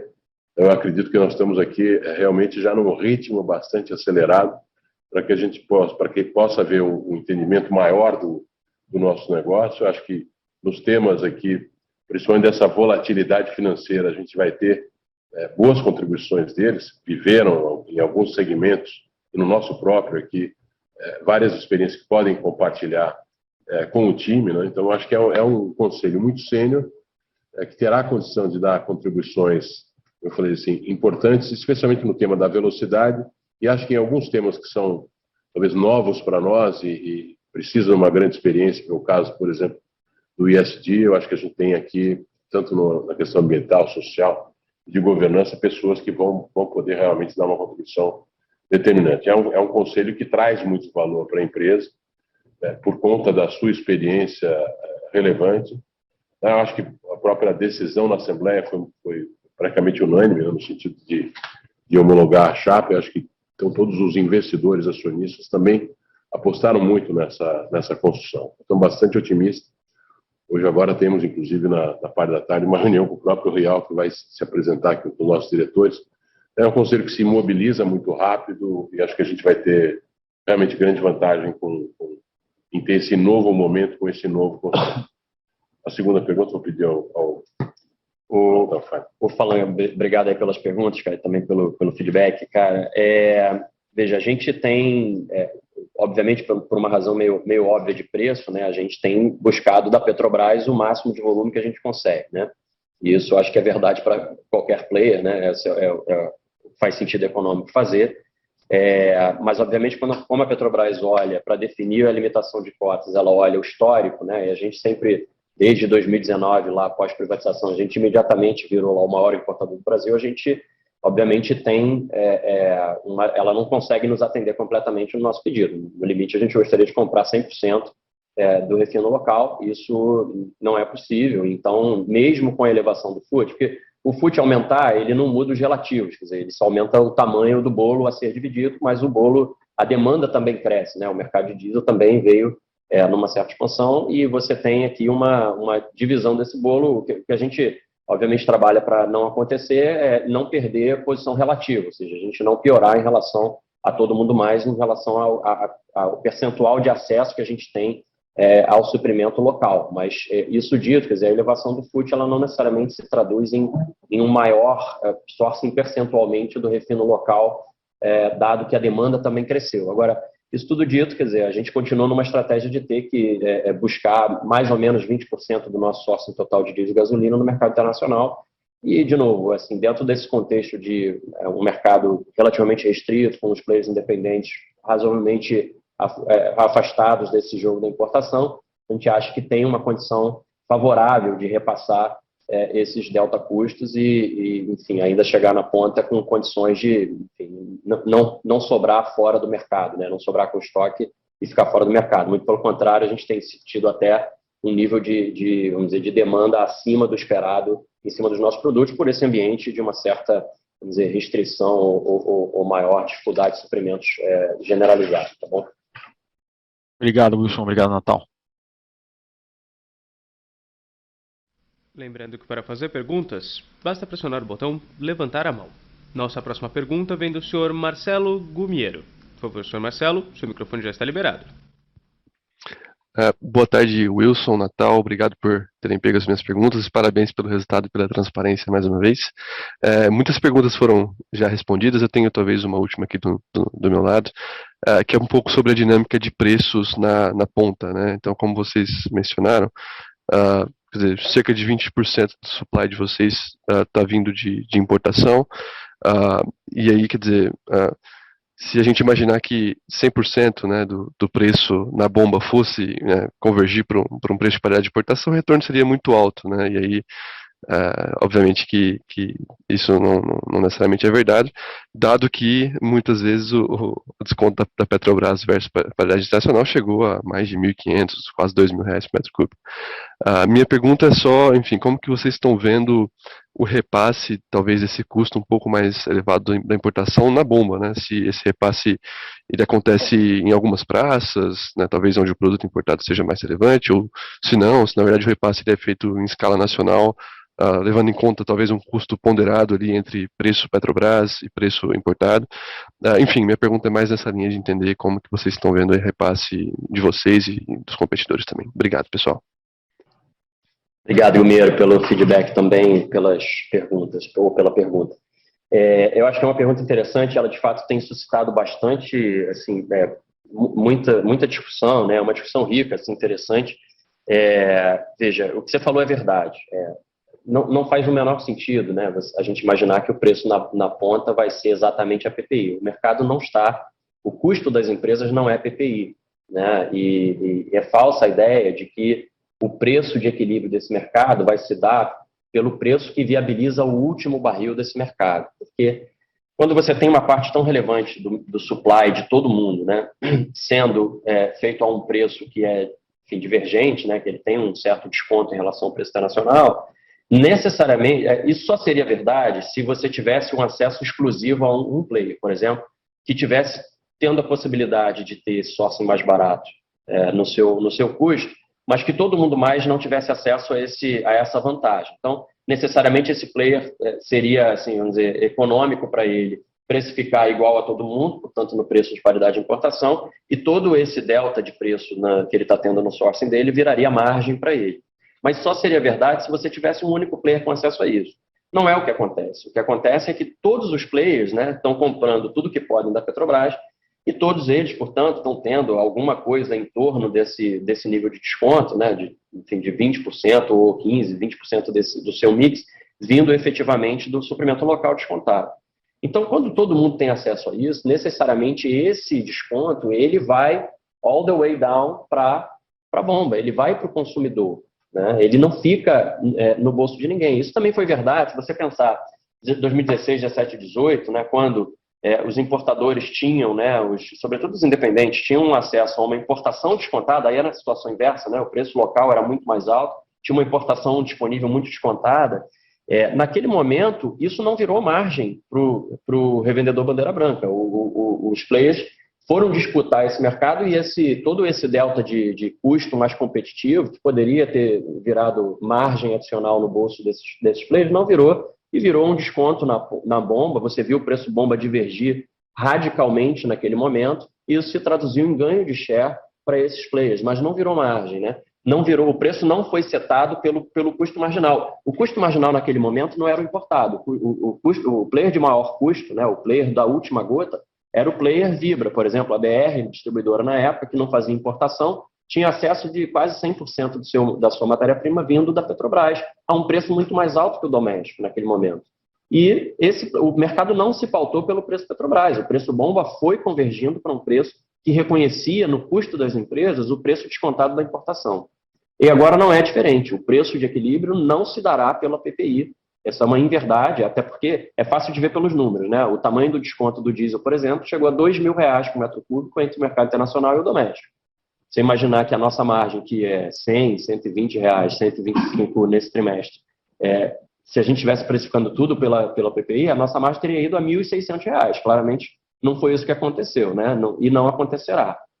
Também não vai se dar pela margem, pelo preço da Petrobras, porque se assim for também, ninguém vai conseguir trazer esse produto. Então, o que vai acontecer à medida que os players vão trazendo parte do seu sourcing do importado, eles vão implicitar isso no seu custo e vão ter uma margem, talvez até mais alta do que a usual, mas não vão ter uma margem de R$2.000. Eles vão ter uma margem que acomode esse delta custo, e isso vai ser necessariamente transitar até a bomba, sim. Essa é a nossa crença, isso que está acontecendo. E, do ponto de vista geográfico, como você perguntou, a gente acredita que, no geral, o repasse tem sido feito pelo conjunto de players. Isso foi importante a gente observar, a gente aumentou também. Entre as coisas que a gente mudou, a gente aumentou a frequência e a granularidade da observação que a gente fazia do ponto de vista de preço na bomba, justamente para evitar ou para garantir que a gente não estava tendo nenhuma divergência muito grande em nenhuma geografia, porque o tamanho das variações de preço ficou tão extremada, né, que a gente poderia ter que fazer, sei lá, aumentos de R$500 num dado momento, numa determinada praça,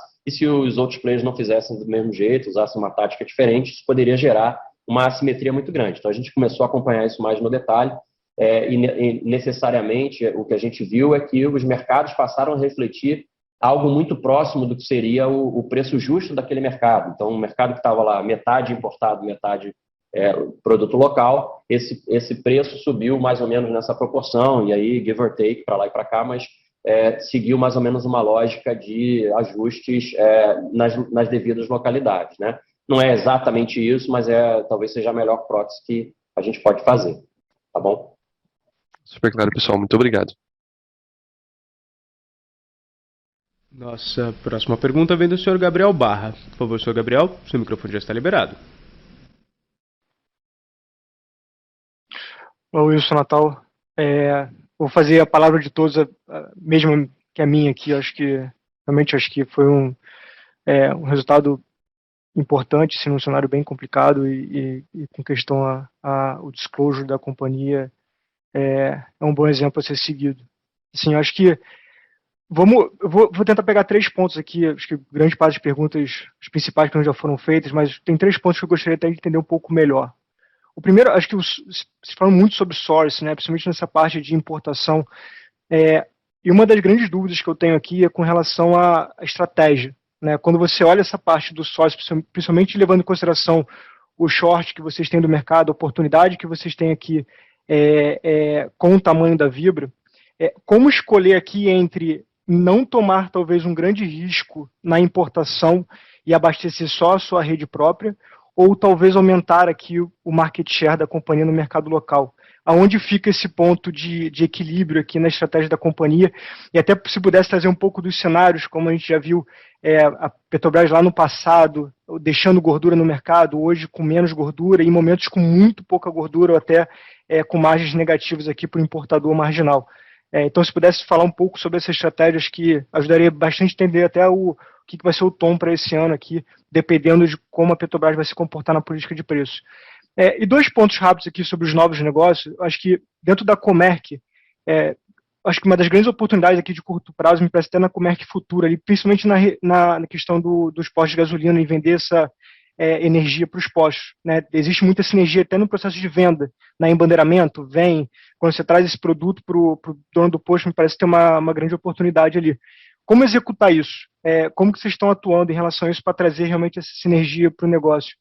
E por último, desculpa me estender um pouquinho mais aqui, mas em relação à Copersucar, um dos pontos que vocês colocaram no slide é em relação ao poder de barganha na compra. E dentro dessa JV você está lidando com uma cooperativa, né? Então, queria entender também como que esse processo, já foi desenhado esse processo de compra e venda dentro do grupo, e como trazer também de novo essa sinergia para dentro da Vibra, dado que você vai ter uma expertise maior ali de precificação, e dado que é um ponto que vocês estão investindo muito na questão do pricing, como trazer essa sinergia para o business. São esses 3 pontos. Barra, obrigado pelas perguntas e fico feliz aí com teu feedback também, cara. Então vamos lá, na primeira, acho que essa é outra das discussões super interessantes que tem acontecido, né, no mercado, assim, quer dizer, de alguma forma, como a gente está indo ao mercado internacional e trazendo produtos a um preço que ele é superior ao preço em média praticado no Brasil, resta a pergunta de por que fazer isso, né? Por que não, enfim, abrir mão de parte do mercado e, enfim, atende com o que tem, fica com uma margem maior, né? Unitária, e eventualmente abre mão de um pedaço desse mercado. Então, nossa resposta é a seguinte: primeiro, a gente tem que pensar que o nosso contrato com os nossos clientes, né, a gente tem clientes contratados tanto no B2C quanto no B2B, ele é um contrato de exclusividade, né? Então, a gente entende que a gente não faz sentido a gente entrar em contratos de exclusividade, né, e não ter o produto para atender esses clientes. Então, esse é um primeiro ponto importante, que a gente não acha que essa é uma estratégia plausível do ponto de vista, talvez ela maximizasse, né, e subjúdice se maximiza mesmo, a gente acha que não, tá, mas assim, a ideia de que a gente poderia capturar uma margem adicional fazendo isso agora, ela vai de encontro à nossa visão de longo prazo, de que o valor do negócio está no relacionamento, na construção da confiança, e a proposta de valor tem uma peça-chave que é a confiabilidade de suprimento do nosso cliente. E isso é verdade também para os clientes não contratados. Para o cliente não contratado, ele também é um mercado, embora seja um mercado não contratado, um mercado spot, um mercado por oportunidade, mas é um mercado que ele é muito relevante no Brasil, né? E ele está sempre presente.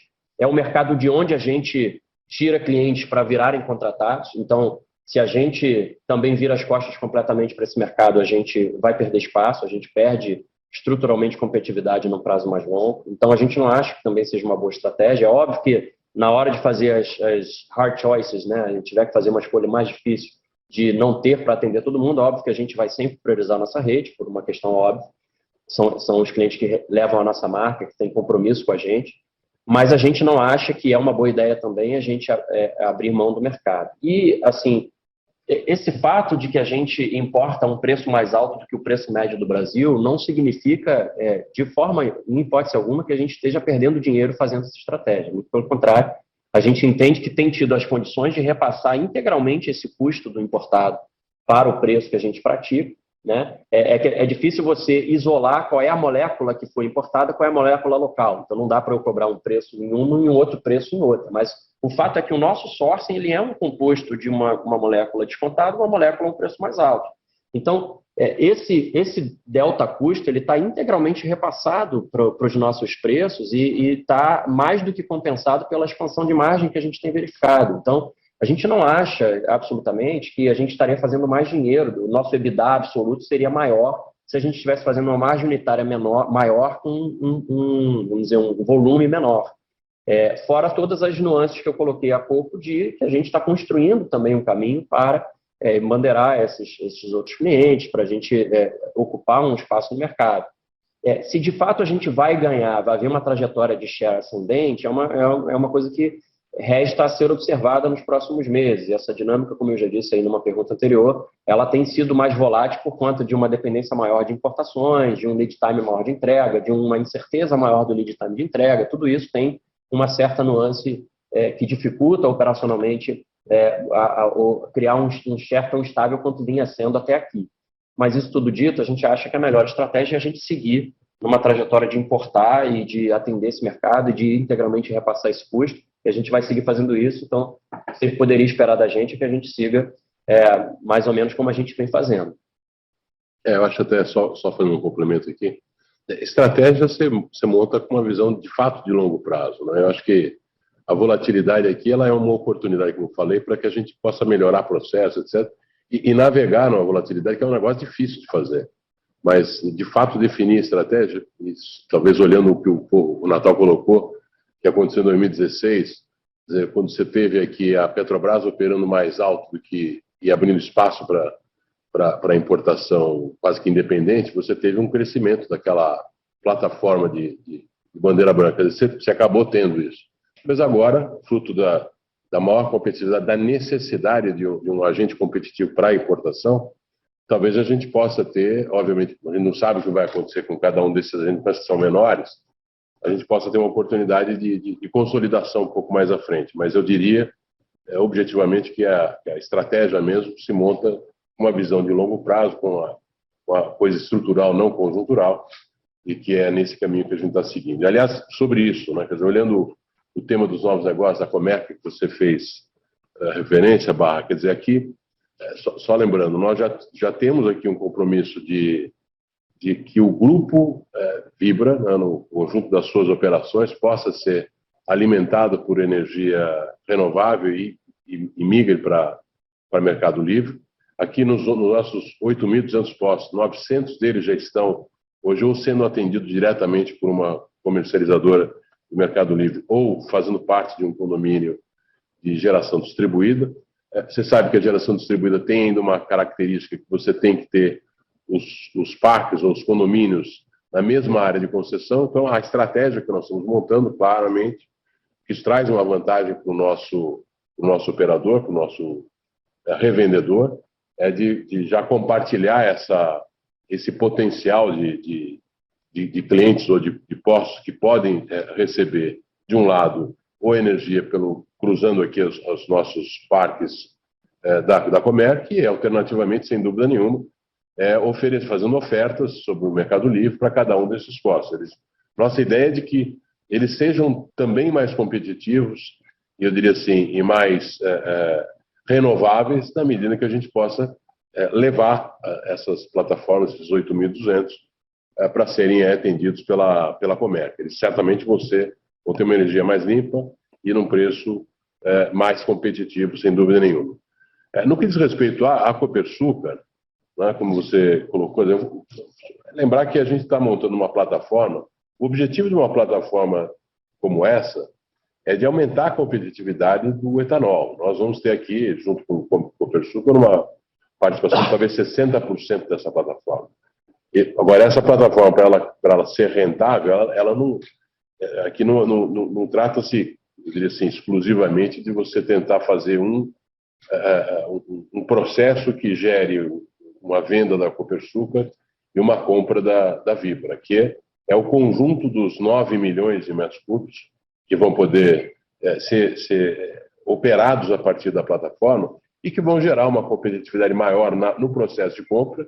E nós somos sócios 50-50, então interessa fazer essa margem e todos os potenciais alavancas de valor que estão colocados lá. Fato é assim, já há uma garantia que essa plataforma nasce com 60% do seu volume a partir da venda de Copersucar e da compra de Vibra. Agora, nós imaginamos que vamos ter praticamente 60% a mais desse volume vindo de outros fornecedores, e aí estabelece um processo competitivo que gera um preço melhor para que a plataforma, sim, faça suas margens em cima das alavancas de carrego, etc., de sazonalidade, e que possa, naturalmente, gerar aqui mais competitividade para aqueles que estão comprando. Então, eu diria assim, é um processo que depende, essencialmente, para criar valor, de uma competitividade e, portanto, do estímulo que possa ser feito pelos seus acionistas, por Vibra e por Copersucar, no sentido de ter participação de vários operadores.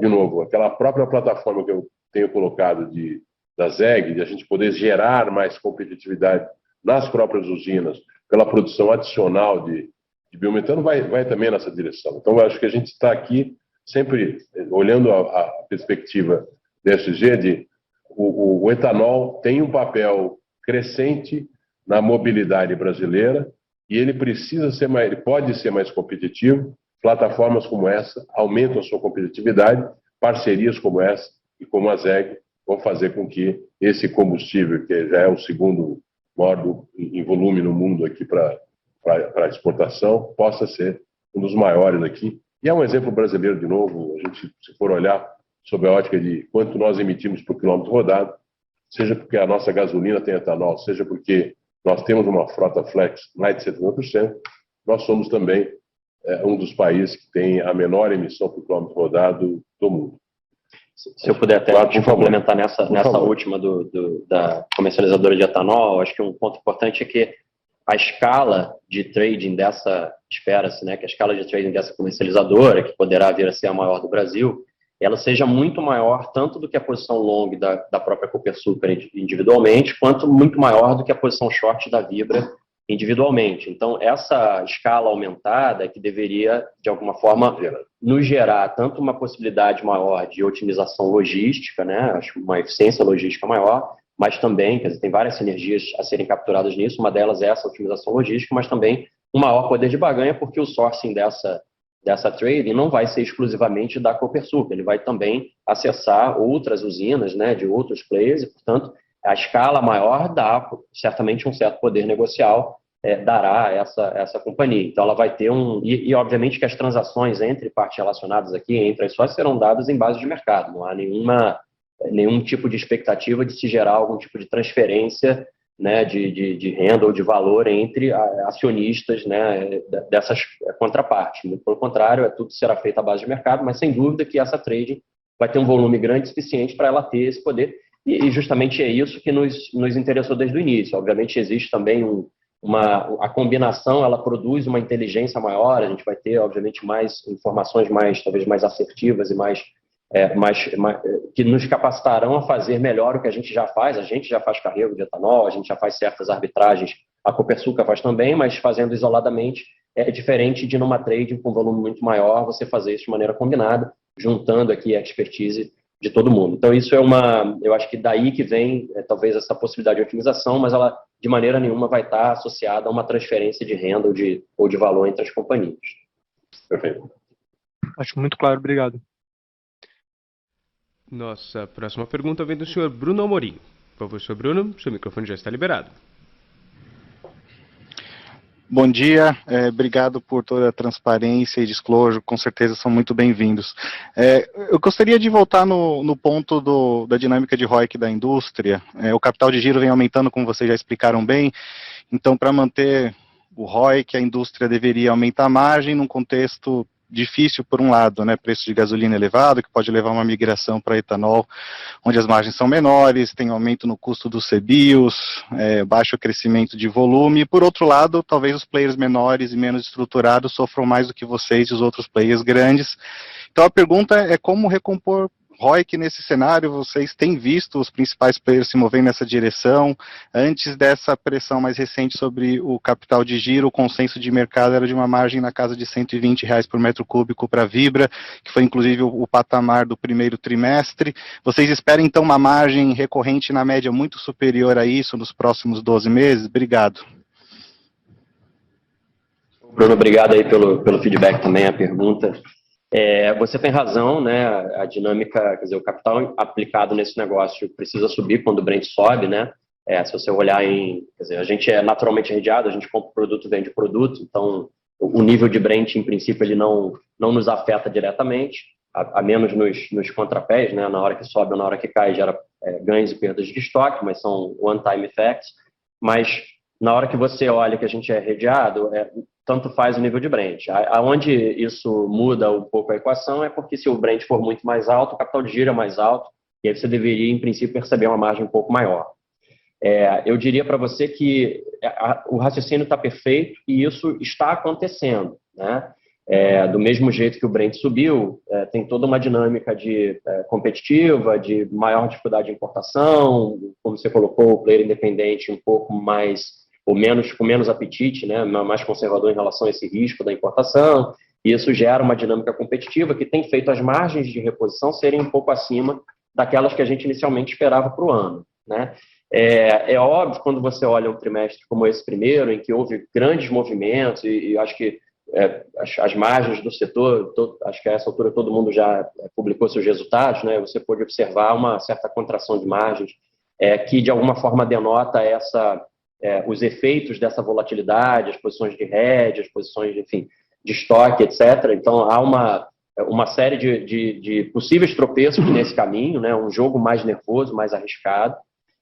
Mas se você limpar esses efeitos e pensar numa coisa mais recorrente, quer dizer, dentro dessa dinâmica, pensar no que está subjacente a tudo isso, que é a margem de reposição, essa margem de reposição é ligeiramente mais alta, sim, do que o histórico. Então, tudo mais constante, o problema de falar isso é que nunca está tudo constante, né? Mas, hipoteticamente, tudo mais constante, você deveria ver menos poluição desses outros efeitos, que absolutamente não está sendo verdade. Quer dizer, abril a gente tem já uma dinâmica de variação de preço, ganhos de estoque, a gente já tinha carregado uma parte de perda de hedge para lá, então, assim, vai continuar uma certa poluição, assim, um certo barulho em torno dos resultados, mas se você olhar através deles, de fato, as margens de reposição estão um pouco acima. Se você me pergunta assim, a gente espera margens muito mais altas? Não. O capital de giro também não está muito mais alto, está um pouco mais alto. Tem as compensações também, que estamos importando mais, tomando mais prazo, etc. Então, quer dizer, tem um certo balanço nisso aqui, não está tão extremado assim, mas, de fato, acho que a tendência é tudo mais constante, né? Se acontecer um cenário em que a gente permanece com uma volatilidade como essa, mas sem, vamos dizer, sem efeitos não recorrentes muito grandes que possam poluir o resultado, a gente deveria sim ver margens de reposição um pouco acima das que a gente inicialmente esperava, e isso deveria durar apenas até o ponto em que a gente tenha esse cenário competitivo de maior pressão no supply, portanto, maior preço do petróleo exigindo mais capital de giro e, ao mesmo tempo, maior restrição de oferta, gerando menor competição e maior margem. Então, essas duas coisas deveriam andar juntos, e na hora que uma tiver um retrocesso, a outra terá também, na nossa opinião. Isso deveria fazer com que o ROIC, a microeconomia, continue funcionando no setor, que o nível de retornos vai estar dado pela competição e deveria estar mais ou menos em linha com o que vinha sendo, talvez até um pouquinho melhor no limite. Perfeito, obrigado e bom Mas dia. com muita emoção pelo caminho, né? Não vai estar tudo mais constante, infelizmente. Nossa próxima pergunta vem do Sr. Rodolfo Angeli. Professor Rodolfo, seu microfone já está liberado. Ok, obrigado, gente. Também vou ter que me juntar aos meus colegas aqui e dar os parabéns pela transparência. Realmente ficou bem fácil de entender a historinha de um trimestre complexo, né? E acho que investidores vão apreciar isso. Eu espero que se reflita no preço da ação, tá? Então, parabéns.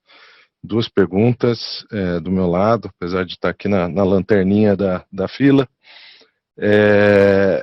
Primeiro, acho que é uma mais de estratégia, né? Pois vocês entregaram já um monte de iniciativas e botaram pé em uma série de outros negócios, Comec, Copersucar, Zeg Biogás, para falar alguns, no caminho dessa plataforma multienergia, no final de contas. Então a pergunta agora, assim, olhando para frente, falta um pedaço do quebra-cabeça claramente ainda, ou agora o foco é mais, poxa, pegar todas essas iniciativas que estão dentro de casa e focar, desenvolver e ter certeza que esses negócios vão atingir a plenitude do potencial deles? Essa é a primeira. E a segunda, é super interessante a discussão toda que a gente teve aqui sobre essa questão de sourcing, de importado, PPI, e eu queria só para fechar esse assunto, pelo menos do meu lado aqui, saber na prática como é que está esse sourcing de combustíveis importados, né? A gente vê crack spread elevado, a gente sempre escuta que está ficando cada vez... Bom, em outros setores tem problemas de logística. Então, eu queria mais saber, assim, na prática, vocês estão tranquilos que dá para acessar esse mercado e conseguir source o que vocês precisarem? Houve risco? Tem um limite nessa equação aí de preços diferenciados entre Brasil e o material importado? E é isso, gente. Obrigado. Obrigado, Rodolfo, de novo aí pelos comentários e pelas perguntas. Bom, eu vou na primeira aqui de estratégia. Evidentemente que a plataforma, no que a gente tinha idealizado, ainda tem pelo menos um pedaço aqui faltante, que é a questão do GNL, né, do gás natural GNL. Vocês lembram que a gente tinha uma operação desenhada aqui com o Golar, nós continuamos conversando aqui, houve aquela mudança deles para a venda da Golar para a New Fortress, então, e nós entendemos aqui que, só olhando 90% dos consumidores, dos grandes consumidores, eles não são atendidos no grid por uma distribuidora de gás natural. Então, evidentemente, nós temos aqui, especialmente para esse GNL de baixa escala, etc., a gente tem uma vantagem, ali a nossa logística, o nosso relacionamento com o cliente, é algo que ainda falta e que a gente imagina poder complementar. Agora, evidentemente, se você for olhar sobre a ótica dos negócios que estão todos constituídos, todos eles passam a gerar resultado a partir de agora. Nós estamos falando de uma trading de 9 milhões de metros cúbicos, que vai ser constituído, vai movimentar volumes. Nós estamos aqui, na verdade, um investimento que você faz é um investimento praticamente de capital de giro, mas ela tem o resultado pretendido que já vai ser permitido aí aquilatar ao longo dos próximos trimestres. A mesma coisa com a VEM.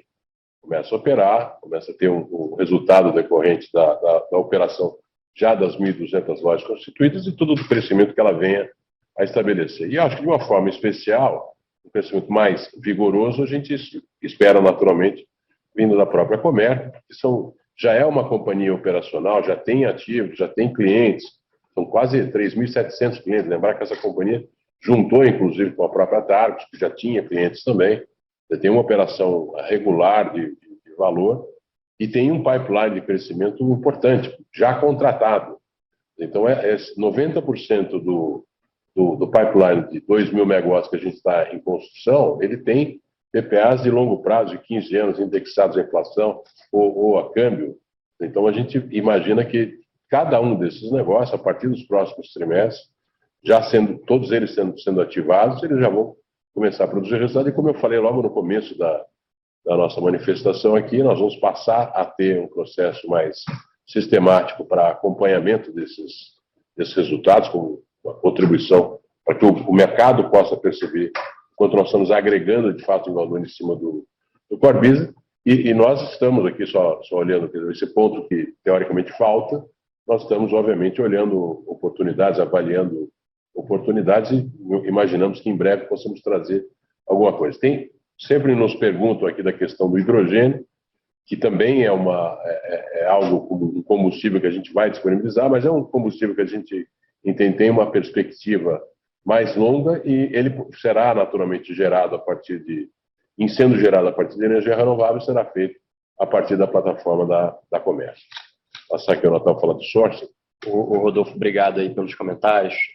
Do ponto de vista do sourcing, veja, a gente tem feito algumas coisas, né? A gente, primeiro de tudo, ampliou o volume, né? A gente tem importado substancialmente mais do que a gente vinha fazendo.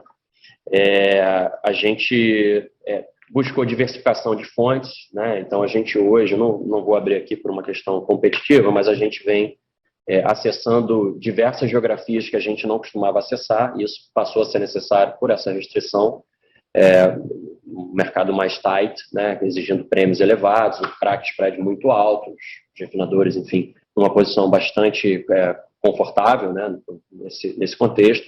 E, obviamente, a gente começou a buscar uma diversificação de geografias, né? A gente está pelo menos 4 geografias diferentes fazendo sourcing desses produtos num volume bastante maior do que a gente costumava fazer. Sobre se a gente está tranquilo, acho que a gente está sempre intranquilo, assim, a gente está sempre buscando cuidar para que assim, não tenha um disruption, isso para a gente é mandatório, então a gente está buscando realmente criar condições de ter acesso a esse produto. Obviamente que o mundo poderia piorar em algum momento nesse contexto do shortage que está acontecendo no mercado global, mas por hora a gente não está vendo isso. Outra coisa que a gente vem atuando é em fortalecer a nossa área aqui de shipping, que nos tem dado acesso a um novo leque de possíveis fornecedores, né, que não estavam dispostos a vender em modalidade DAP no Brasil, e a gente consegue, tendo uma área de shipping, começar a ter acesso a cargas FOB, que inclusive nos dão muito mais flexibilidade, que talvez seja o contraponto importante para a volatilidade, seja a flexibilidade, né? A gente, num momento como esse, precisa estar com condição de reletar um navio se as condições de preço mudarem, a gente tem que ter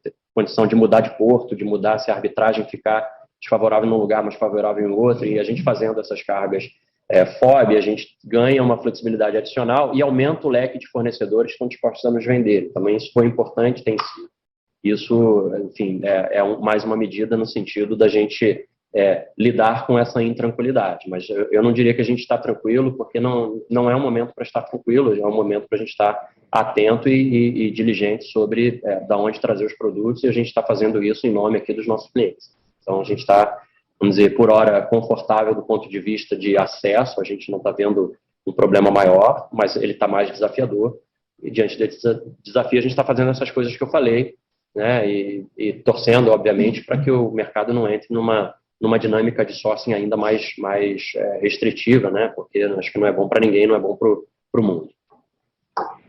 Excelente, gente. Obrigadão. Obrigado. A sessão de perguntas e respostas está encerrada. Gostaria agora de passar a palavra ao CEO Wilson Ferreira Jr. para que faça as considerações finais da companhia. Por favor, Sr. Wilson. Bem, muito obrigado de novo a todos aqui pela atenção que tiveram aí à nossa conferência.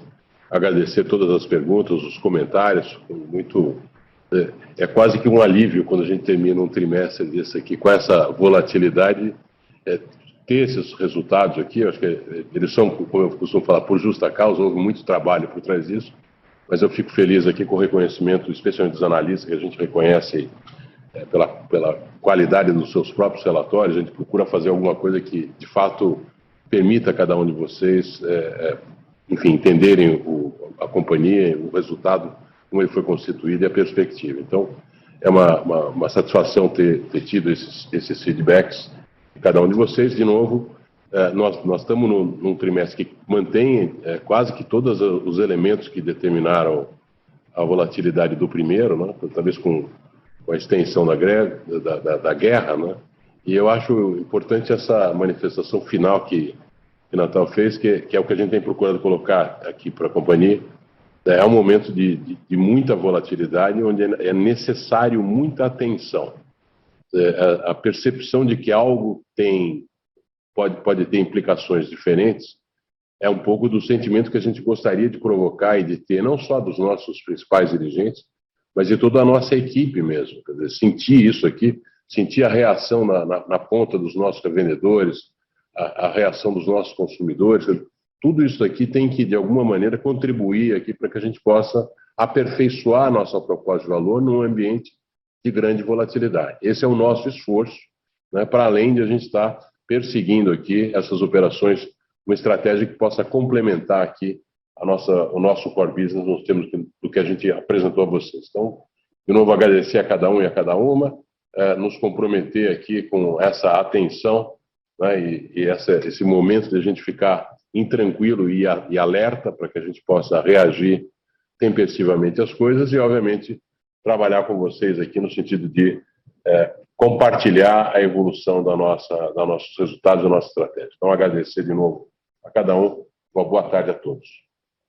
A videoconferência da Vibra está encerrada. Agradecemos a participação de todos e tenham uma excelente tarde.